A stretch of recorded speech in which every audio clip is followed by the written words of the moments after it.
In today's video, I'm going to teach you how to add your organization's logo to your Zoho Books profile. Whether you're a new business just getting started or simply looking to refresh your company's branding, having your organization's logo on your Zoho Books profile helps to create a professional appearance and reinforces your brand identity every time you send out an invoice or a document.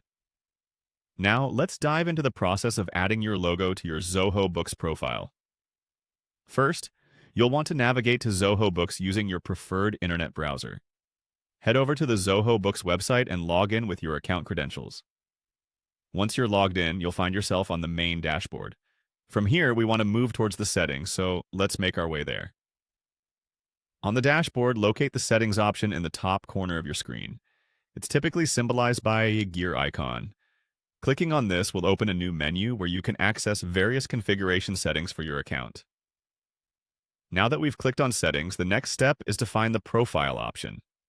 Again, this should be on the settings menu. Clicking on Profile will bring you to the section where all your organization's details are housed.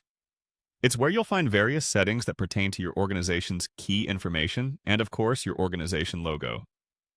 Once you're in the Profile section, you'll see multiple options related to your organization's identification.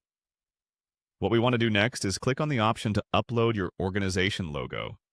This feature is usually front and center, or at the very least, easy to locate within the profile interface. Upon clicking this, you'll be prompted to select a file from your device. Make sure your logo is ready and easily accessible. It's a good idea to confirm that your logo is in a compatible file format such as JPEG or PNG, as these are widely accepted by most platforms. After selecting your logo, simply wait for the system to upload it. Depending on your internet speed and file size, this might take a few moments, so just hold tight as Zoho Books processes your upload. And there you have it. With these simple steps, you've successfully added your organization's logo to your Zoho Books profile. This small yet significant addition will ensure that every outgoing document reflects your corporate look and feel. Remember, maintaining a consistent brand presentation is key to building trust and recognition with your customers. If you found this guide helpful, be sure to check out more of our tutorials. Thanks for watching, and happy bookkeeping!